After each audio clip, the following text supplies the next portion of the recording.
Hello friend, welcome to Valley Classes. आइए दोस्तों, UP TET, C TET, S TET, बाल विकास का अध्ययन स्टार्ट करते हैं। दोस्तों टॉपिक लिया है हमने शिक्षा मनोवैज्ञानिक। ठीक है दोस्तों, इम्पोर्टेंट सेशन है। पहला चैप्टर है पार्ट 1 एजुकेशन साइकोलॉजी। ठीक है दोस्तों, शिक्षा मनोविज्ञान आवश्यक है। हमने छोटे छोटे पॉइंट लिए हैं जो आवश्यक हैं। तो दोस्तों पहला पॉइंट दिया है शिक्षा मनोविज्ञान आवश्यक है। तो इसका राइट आंसर दोस्तों शिक्षा एवं अभिभावकों के लिए। ठीक है दोस्तों, शिक्षा मनोविज्ञान किसके लिए आवश्यक है? शिक्षा एवं अभिभावक, माता पिता। ठीक है दोस्तों, बड़े से बड़ों। अगला पॉइंट क्या है? शिक्षा मनोविज्ञान का मुख्य संबंध सीखने से है। यह कथन किसने कहा था? तो दोस्तों सभी को पता होगा, सॉरे एवं टेलफोर्ड का है। किसका है? सॉरे एवं टेलफोर्ड का है। ठीक है दोस्तों, अगला पॉइंट, मनोविज्ञान की आधारशिला किस पुस्तक में रखी गई है? दोस्तों मनोविज्ञान की आधारशिला किस पुस्तक में रखी गई है? मनोविज्ञान के सिद्धांत पर। ठीक है दोस्तों, मनोविज्ञान की आधारशिला किस पुस्तक में रखी गई है? मनोविज्ञान के सिद्धांत पर। अगला, अमेरिका में प्रकाशित प्रिंसिपल ऑफ साइकोलॉजी के लेखक हैं। अमेरिका में प्रकाशित, जो अमेरिका में प्रकाशित हुई थी, कौन सी किताब? Principle of psychology. जी, इसके लेखक कौन है? तो उसका राइट आंसर दोस्तों William James. William James America के मूल निवासी थे। ठीक है दोस्तों, अगला, शिक्षा मनोविज्ञान का वर्तमान स्वरूप क्या है? अभी जो बता रहे हैं, शिक्षा मनोविज्ञान का वर्तमान स्वरूप क्या है, यानी वर्तमान में इसका स्वरूप क्या है, मतलब रूप क्या है इसमें? तो आप बता दोगे व्यापक। ठीक है दोस्तों, आप सीमित नहीं बताओगे, आप व्यापक बताओगे, यानी ज़्यादा से ज़्यादा में। ठीक है दोस्तों, अगला, गॉरिसन के अनुसार, गॉरिसन एक हमारे मनोविज्ञान थे। गॉरिसन के अनुसार शिक्षा मनोविज्ञान का उद्देश्य है। गॉरिसन के अनुसार शिक्षा मनोविज्ञान का उद्देश्य है। उद्देश्य क्या दोस्तों? व्यवहार का ज्ञान। व्यवहार का ज्ञान। गॉरिसन के अनुसार शिक्षा मनोविज्ञान का उद्देश्य क्या है? व्यवहार का ज्ञान। अगला, कुप्पू स्वामी के अनुसार शिक्षा मनोविज्ञान के सिद्धांतों का सर्वोत्तम प्रयोग होता है। बहुत इंपॉर्टेंट, ये वाला इंपॉर्टेंट है दोस्तों, आप ढंग से याद कर लेना। कुप्पू स्वामी वाला, कुप्पू स्वामी के अनुसार शिक्षा मनोविज्ञान के सिद्धांतों का सर्वोत्तम प्रयोग होता है। किसमें होता है? उत्तम शिक्षा एवं उत्तम अधिगम में, यानी अच्छी से अच्छी शिक्षा एवं अच्छे से अच्छा अधिगम। ठीक है दोस्तों, अगला, शिक्षा मनोविज्ञान का प्रमुख उद्देश्य कौल सैनिक के अनुसार। शिक्षा मनोविज्ञान का प्रमुख उद्देश्य क्या है? किसके अनुसार? कौल सैनिक के अनुसार। तो आप बताओगे शिक्षा की समस्याओं का समाधान करना। शिक्षा की समस्याओं का समाधान करना, शिक्षा की समस्या समाधान करना। ठीक है दोस्तों, अगला, कैली एक शिक्षा मनोविज्ञान थे। उनके अनुसार क्या होता है? शिक्षा मनोविज्ञान का उद्देश्य है। कितने उद्देश्य है दोस्तों? कैली के अनुसार शिक्षा मनोविज्ञान के उद्देश्य हैं कितने? उद्देश्य हैं दोस्तों, आप बताओगे 9। ठीक है दोस्तों, कितने बताओगे आप? 9। ठीक है दोस्तों, अगला, स्किनर के अनुसार शिक्षा मनोविज्ञान के सामान्य उद्देश्य हैं। तो आप जान सकते हो, इसके अनुसार शिक्षा मनोविज्ञान के सामान्य उद्देश्य क्या है? बाल विकास। ठीक है दोस्तों, स्किनर के अनुसार शिक्षा मनोविज्ञान के विशिष्ट उद्देश्य हैं। दोस्तों आप बताओगे बालकों के वांछनीय व्यवहार के अनुरूप शिक्षा के स्तर एवं उद्देश्यों को निश्चित करने में सहायता करना। ठीक है दोस्तों, निश्चित करने में। ठीक है दोस्तों, उद्देश्यों को निश्चित करने में सहायता करना। अगला पॉइंट, शिक्षा मनोविज्ञान के क्षेत्र में वह सभी दोस्तों पॉइंट है, शिक्षा मनोविज्ञान के क्षेत्र में वह सभी ज्ञान और विधियां सम्मिलित हैं जो सीखने की प्रक्रिया से अधिक अच्छी प्रकार समझने में सहायक है। यह कथन किसका है? ली का है दोस्तों। किसका है दोस्तों? ली का। ठीक दोस्तों, अगला पॉइंट्स, गेट्स के अनुसार शिक्षा मनोविज्ञान की सीमा है। दोस्तों गेट्स के अनुसार, जो गेट्स हमारे शिक्षा मनोविज्ञान थे, बहुत इंपॉर्टेंट है। गेट्स के अनुसार शिक्षा मनोविज्ञान की सीमा है कहाँ तक है दोस्तों? अस्थिर एवं परिवर्तनशील। कौन सी है दोस्तों? अस्थिर एवं परिवर्तनशील। अगला, अवस्था विशेष के आधार पर ही हमें किसी को बालक, युवा या वृद्ध कहना चाहिए। यह कथन किसका है दोस्तों? ये किसका है? फ्रोवेल का। ठीक है दोस्तों, ये फ्रोवेल का। हमने दोस्तों पार्ट 1 दिया है, ये बेसिक है हमारा चाइल्ड डेवलपमेंट और शिक्षा शास्त्र का दोस्तों, बाल विकास शिक्षा शास्त्र का यूपी टेट सी टेट के लिए बहुत ही इंपॉर्टेंट है। और ये हमारा बेसिक है, शुरुआत का चल रहा है, स्टार्ट कर रहे हैं। ठीक है, पार्ट 1 जब आप शुरू से पढ़ोगे अच्छे नंबर आएंगे। ठीक दोस्तों, अगला, हार्वर्ड के अनुसार शिक्षा के सिद्धांतों का आधार होना चाहिए। हार्वर्ड के अनुसार शिक्षा सिद्धांतों का आधार होना चाहिए। कैसा होना चाहिए? मनोवैज्ञानिक। ठीक है दोस्तों, हार्वर्ड के अनुसार शिक्षा सिद्धांतों का आधार होना चाहिए मनोविज्ञान होना चाहिए दोस्तों। ठीक है दोस्तों, अगला मॉन्टेसरी के अनुसार एक अध्यापक द्वारा उस स्थिति में ही शिक्षण कार्य प्रभावी ढंग से किया जा सकता है जब उसे ज्ञान होगा। कैसा ज्ञान होगा दोस्तों? मनोविज्ञान के प्रयोगात्मक स्वरूप का। ठीक दोस्तों। अगला, वर्तमान समय में शिक्षा मनोविज्ञान की आवश्यकता है। वर्तमान समय जो अभी समय चल रहा है, वर्तमान समय शिक्षा मनोविज्ञान की आवश्यकता क्या है दोस्तों? तो आप बताओगे हमेशा बाल केंद्रित शिक्षा, यानी बच्चों पर ही केंद्रित शिक्षा। ठीक है दोस्तों, जिस सीटेट ने पहले से ही कह दिया है। अगर एक बच्चे को नुकसान पहुंचाओगे आप, तो आप नंबर आपके कट जाएंगे। आपको बच्चे का नुकसान नहीं करना है, आपको प्रॉफिट ही करना है, यानी बच्चों पर ही आधारित होना चाहिए। ठीक है दोस्तों, शिक्षक केंद्रित नहीं, बिल्कुल नहीं चलेगा। ठीक है दोस्तों, तो वर्तमान समय में शिक्षा मनोविज्ञान की आवश्यकता क्या है? बाल केंद्रित शिक्षा। अगला, वर्तमान समय में शिक्षा मनोविज्ञान की आवश्यकता समझी जाती है अभी, तो वो सर्वांगीण विकास, बच्चे की भविष्य के विकास के लिए। ठीक है दोस्तों, वर्तमान समय में शिक्षा मनोविज्ञान की आवश्यकता समझी जाती है। किसके अनुसार समझी जाती है? सर्वांगीण विकास में, यानी बच्चे का अच्छे से अच्छा विकास हो। ठीक है दोस्तों, और सभी को समान शिक्षा मिले। अगला, शिक्षा मनोविज्ञान का प्रमुख लाभ क्या है? अगर शिक्षा मनोविज्ञान का प्रमुख लाभ बताएं तो आप क्या बताओगे? शिक्षक शिक्षार्थी मधुर संबंध, यानी शिक्षक शिक्षार्थी के बीच अगर मधुर संबंध है तभी तुम पढ़ा सकते हो, नहीं बिल्कुल पढ़ा नहीं सकते आप। ठीक है, अगर ऑप्शन में आए वह शिक्षक का इसमें से कौन सा व्यवहार अच्छा है, तो आप बताओगे शिक्षक शिक्षार्थी के साथ मधुर संबंध। अगर संबंध की बात करें ऑप्शन में आएगा। बहुत ही इंपॉर्टेंट है ये वाला क्वेश्चन। ये सीटेट में ये वाला तो क्वेश्चन आ चुका है। ये वाला शिक्षा मनोविज्ञान का प्रमुख लाभ है, मतलब और कुछ क्वेश्चन कहकर आया था संबंध है, तो शिक्षक शिक्षार्थी का मधुर संबंध। ठीक है दोस्तों। अगला पॉइंट, कक्षा में छात्रों को उनकी विभिन्नताओं के आधार पर पहचानने के लिए शिक्षक को ज्ञान होना चाहिए। कैसा ज्ञान होना चाहिए? बच्चों का शिक्षा मनोविज्ञान का ज्ञान होना चाहिए। शिक्षक को क्या होना चाहिए? ज्ञान शिक्षा मनोविज्ञान का। ठीक है, अगर कक्षा में छात्रों की उन्हीं विभिन्नताओं के आधार पर पहचानना है कि बच्चा क्या कर रहा है, क्या नहीं करता, उसकी एक्टिविटी पहचाननी है बच्चों को, शिक्षक को, बच्चों की। ठीक दोस्तों, तो ज्ञान होना चाहिए। किसका होना चाहिए? शिक्षक को ज्ञान होना चाहिए शिक्षा मनोविज्ञान का। ठीक है दोस्तों, याद कर लो, शिक्षा मनोविज्ञान का। अगला, समय सारणी में गणित विज्ञान या कठिन विषय के कालांश पहले क्यों रखे जाते हैं? समय सारणी में गणित विज्ञान या कठिन विषय के कालांश पहले क्यों रखे जाते हैं? बच्चों को बहुत ही कठिन लगता है गणित, विज्ञान और भी विषय होते हैं दोस्तों, तो क्यों रखे जाते हैं पहले उसे समय सारणी यानी टाइम टेबल में? तो वो मनोविज्ञान के आधार पर रखे जाते हैं। जो कठिन सब्जेक्ट है मनोविज्ञान, सबसे पहले उसे समझाएंगे, उसे मोटिवेट करेंगे, तभी उसको स्टार्ट करेंगे। अभी शुरुआत में पढ़ाने लग जाओ तो बच्चे समझ में नहीं आएगा, बोर हो जाएगा, पढ़ेगा ही नहीं। अगला, सफल एवं प्रभावशाली शिक्षा अधिगम प्रक्रिया के लिए आवश्यक है। सफल यानी अच्छी से अच्छी तरीके से, प्रभावशाली ढंग से शिक्षा अधिगम प्रक्रिया के लिए आवश्यक क्या है? तो आप बताओगे शिक्षा अधिगम सामग्री का प्रयोग एवं शिक्षा मनोविज्ञान के सिद्धांतों का प्रयोग। ठीक है दोस्तों, शिक्षा अधिगम सामग्री का प्रयोग एवं शिक्षा मनोविज्ञान के सिद्धांतों का प्रयोग। अगला क्वेश्चन, निर्देशन एवं परामर्श में किस विषय का अधिक उपयोग किया जाता है? निर्देशन एवं परामर्श में किस विषय का अधिक प्रयोग किया जाता है? निर्देशन मतलब हम किसी को इंस्ट्रक्शन देते हैं, मतलब समझाते हैं। ठीक है दोस्तों, और परामर्श हम किसी पर लेते हैं, मतलब हमें कोई सलाह लेनी है, सलाह होता है परामर्श। ठीक है दोस्तों, तो किस विषय का अधिक उपयोग किया जाता है? तो आप बताओगे शिक्षा मनोविज्ञान का। आप मोटिवेट करते हो शिक्षा मनोविज्ञान आधार पर करते हो, तो यही सही है बिल्कुल। ठीक है दोस्तों, छात्रों की योग्यता एवं रुचि के आधार पर पाठ्यक्रम निर्माण में योगदान होता है। बच्चों को अगर आप योग्यता रुचि के आधार पर देखोगे तो आप पाठ्यक्रम को तभी स्टार्ट करोगे, आपके निर्माण करोगे, उसमें योगदान तभी होगा आपका। ठीक है दोस्तों, और किस आधार पर करोगे आप? शिक्षा मनोविज्ञान का। ठीक है दोस्तों, शिक्षा मनोविज्ञान का। अगला क्वेश्चन,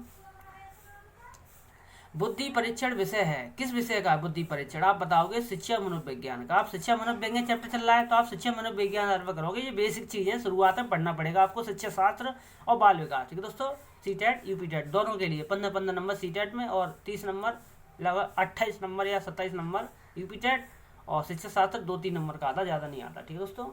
अगला, शिक्षक मनोविज्ञान के ज्ञान द्वारा बालकों की क्या होता है? बुद्धि तथा रुचियों की जानकारी करके शिक्षा देता है। प्रकृति को जानकर शिक्षा देता है और आर्थिक स्थिति तथा पारिवारिक स्थिति की जानकारी लेकर शिक्षा देता है। ठीक दोस्तों। अगला, मनोविज्ञान का शिक्षा के क्षेत्र में योगदान है। मनोविज्ञान शिक्षा क्षेत्र में योगदान है, बहुत ही इंपॉर्टेंट सेशन है ये वाला। तो मनोविज्ञान का शिक्षा के क्षेत्र में योगदान क्या है। अब शिक्षा बाल केंद्रित हो गई है, सभी को पता है, मैंने पहले कुछ बता दिया था। अगर बाल केंद्रित शिक्षा अभी शिक्षा केंद्रित नहीं है, ठीक है दोस्तों। जो शिक्षक मनमानी करेगा वो शिक्षा केंद्रित होती है, जो बच्चे के अनुरूप पढ़ाएगा वो शिक्षा केंद्रित बाल केंद्रित शिक्षा होगी, ठीक है दोस्तों। शिक्षक बालकों से निकट का संपर्क स्थापित करने का प्रयास करता है, यानी बच्चे के निकट उसको मधुर संबंध बनाने का प्रयास करेगा, ठीक है दोस्तों। तभी पढ़ा पाएगा बच्चों को, तभी बच्चे इंटरेस्ट लेगा उस बात में। और शिक्षक को छात्रों की आवश्यकता ज्ञान हो सकता है, माने बच्चे के ज़्यादा नजदीक संबंध स्थापित करोगे आप दोस्तों, तभी बच्चे के बारे में जानकारी आपको ढंग से मिलेगी, वरना नहीं मिलेगी। आप सफल शिक्षक नहीं बन पाओगे, ठीक है दोस्तों। अगला, शिक्षा मनोविज्ञान एक विज्ञान है। शिक्षा मनोविज्ञान एक विज्ञान है। किसका विज्ञान है? शैक्षिक सिद्धांतों का। आप बताओगे शैक्षिक सिद्धांतों का। शिक्षा मनोविज्ञान एक विज्ञान है, किसका है? शैक्षिक सिद्धांतों का।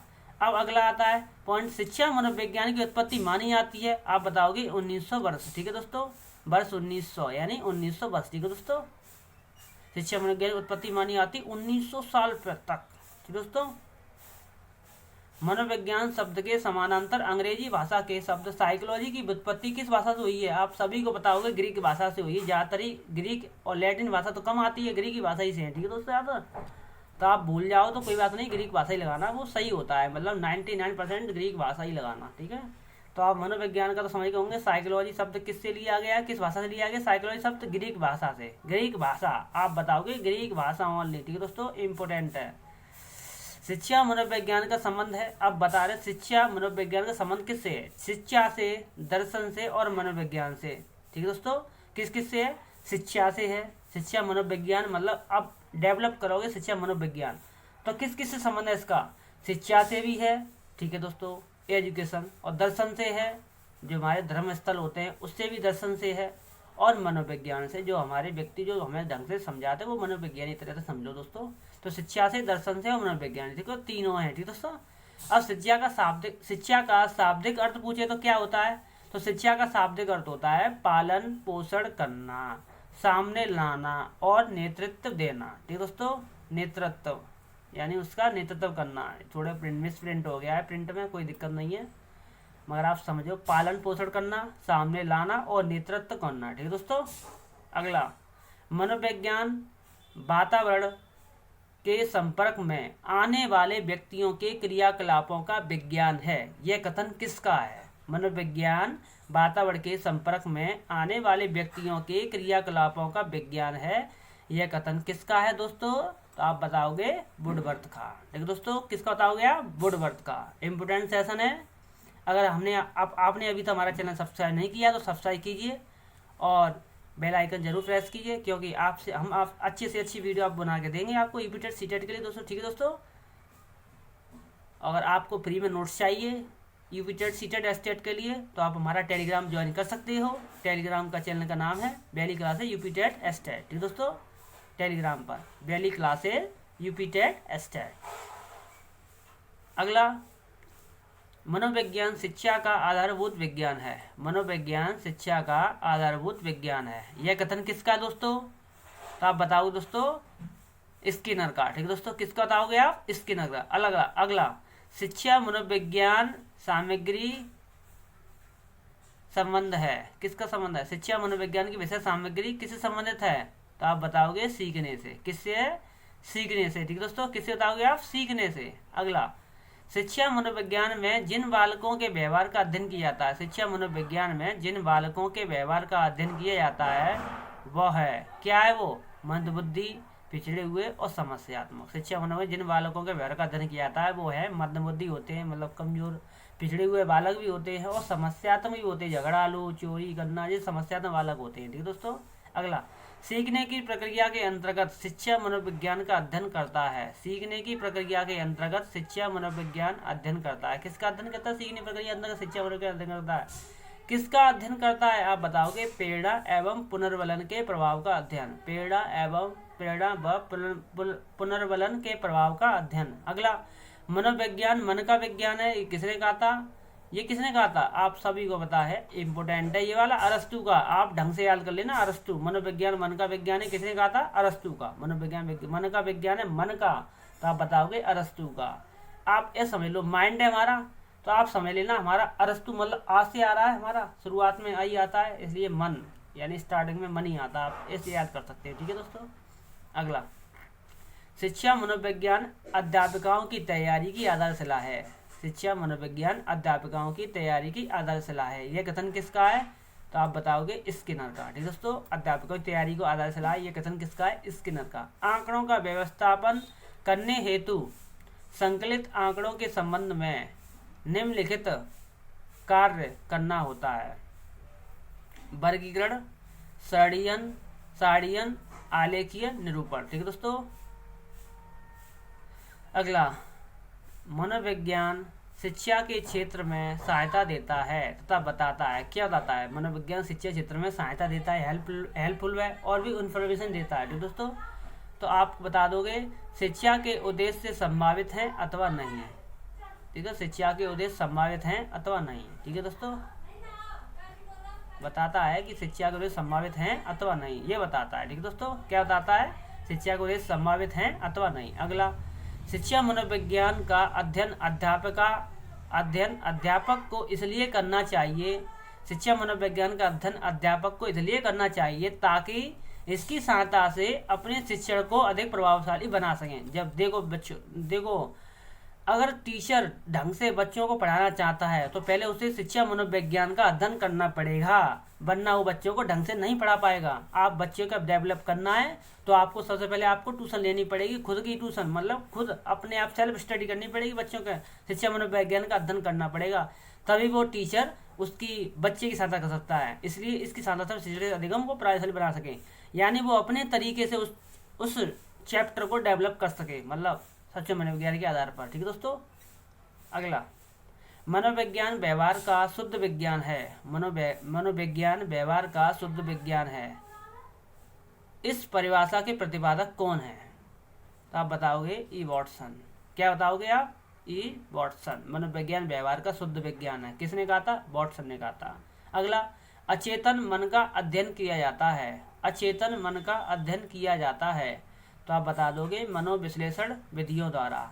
अचेतन मन का अध्ययन किया जाता है मनोविश्लेषण विधियों द्वारा, मनोविश्लेषण विधियों द्वारा। अगला, मनोविश्लेषणात्मक प्रणाली के जन्मदाता कौन है, तो आप बता दोगे, तो बहुत ही सिंपल है, सिगमंड फ्रायड। ठीक है दोस्तों, सिगमंड फ्रायड। मनोविश्लेषण प्रणाली के जन्मदाता कौन है, मनोविज्ञान की बात आवे आप बता देना, सीधे सिगमंड फ्रायड। ठीक है, अचेतन मन का अध्ययन किया जाता है, वो मनोविश्लेषण विधियों द्वारा किया जाता है। ठीक है दोस्तों, कितनी किया जाता है, मनोविश्लेषण विधियों द्वारा। ठीक है दोस्तों। अगला, वर्तमान समय मनोविज्ञान क्या है, व्यवहार का विज्ञान, सभी को पता है, व्यवहार का विज्ञान। किसका है, व्यवहार का विज्ञान। अगला, शिक्षा मनोविज्ञान का विषय क्षेत्र नहीं है।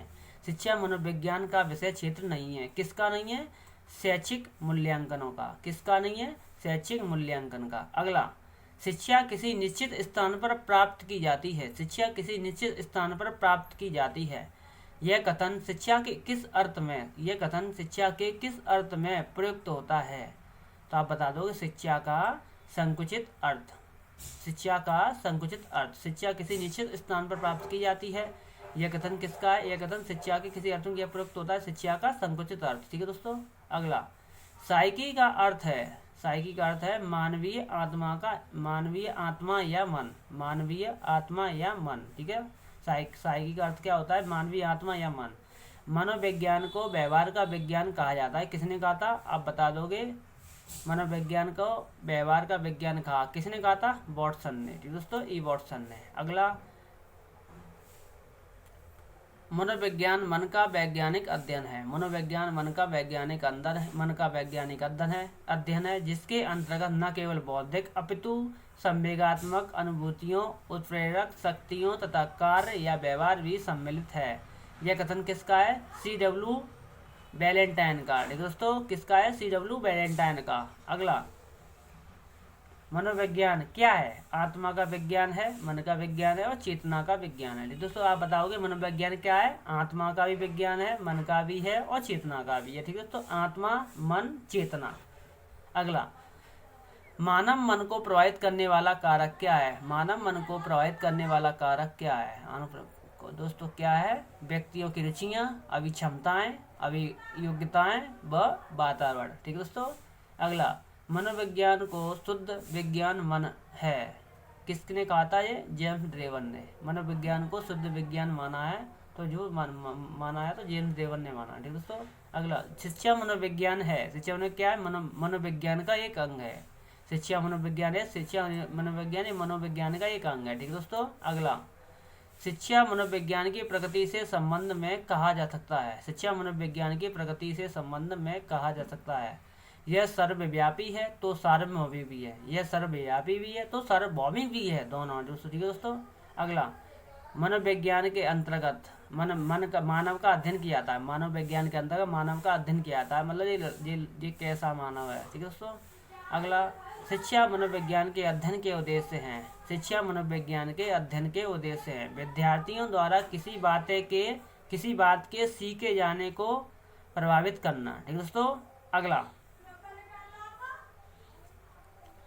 मनोविज्ञान शिक्षा के क्षेत्र में सहायता देता है। मनोविज्ञान शिक्षा के क्षेत्र में सहायता देता है तथा स्पष्ट करता है शिक्षा के उद्देश्य की संभावना। शिक्षा के उद्देश्य की संभावना। अगला, शिक्षक को शिक्षा मनोविज्ञान के अध्ययन की प्रत्यक्ष आवश्यकता नहीं है। शिक्षक को शिक्षा मनोविज्ञान के अध्ययन की प्रत्यक्ष आवश्यकता नहीं है, डायरेक्ट आवश्यकता नहीं है। शारीरिक सुदृढ़ता। ठीक है दोस्तों। शारीरिक सुदृढ़ता आवश्यकता नहीं, किसकी आवश्यकता नहीं है? शारीरिक सुदृढ़ता की। ठीक है दोस्तों। अगला क्वेश्चन दोस्तों, मनोया का संबंध प्राणी मात्र के व्यवहार के अध्ययन से है, जबकि शिक्षा मनोविज्ञान का क्षेत्र है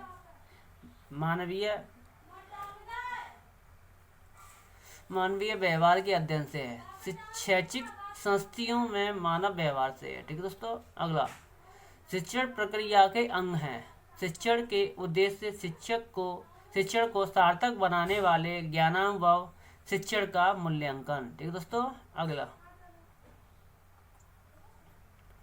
शिक्षा का संबंध है शिक्षा के उद्देश्य से और कक्षा, पर्यावरण व वातावरण से। ठीक है दोस्तों। अगला, शिक्षा मनोविज्ञान का क्षेत्र है, कैसा क्षेत्र है? व्यापक। शिक्षा मनोविज्ञान क्षेत्र क्या है? व्यापक, पहले बता दिया था, बहुत इंपॉर्टेंट है। अगला, शिक्षा मनोविज्ञान के सामान्य उद्देश्य हैं। शिक्षा मनोविज्ञान के सामान्य उद्देश्य हैं बालक के व्यक्तित्व का विकास, शिक्षण कार्य में सहायता और शिक्षण विधियों में सुधार। ठीक दोस्तों। अगला, अवस्था विशेष के अनुभवों के आधार पर ही हमें किसी बालक युवा एवं वृद्धा कहना चाहिए। कथन किसका है? प्रोवेल का। अगर अवस्था विशेष के अनुभवों के आधार पर हम किसी बालक को कहें, बालक को कहें युवा है, ये वृद्ध है, ये वो है। ठीक है दोस्तों। तो ये कथन किसने कहा था? ये कहा था प्रोवेल ने। ठीक है दोस्तों। शिक्षा मनोविज्ञान का प्रमुख उद्देश्य है। शिक्षा मनोविज्ञान का प्रमुख उद्देश्य है क्या है? बाल केंद्रित शिक्षा का विकास। सभी को पता है का प्रमुख उद्देश्य क्या है? इसका उद्देश्य है बस बाल केंद्रित, शिक्षा केंद्रित नहीं। ऑप्शन में आए शिक्षा केंद्रित तो आप रिजेक्ट कर देना। ठीक है दोस्तों। आप बताओगे बाल केंद्रित। ठीक है दोस्तों। Thanks for watching. दोस्तों, अगर आपको UP TET, C TET, S TET free PDF notes चाहिए तो आप हमारे टेलीग्राम चैनल को ज्वाइन कर सकते हो। चैनल का नाम है Valley Classes UP TET, S TET. ठीक दोस्तों। Thanks for watching. दोस्तों, हमारे चैनल में आप नए हैं, चैनल को लाइक, शेयर, सब्सक्राइब जरूर करें। धन्यवाद।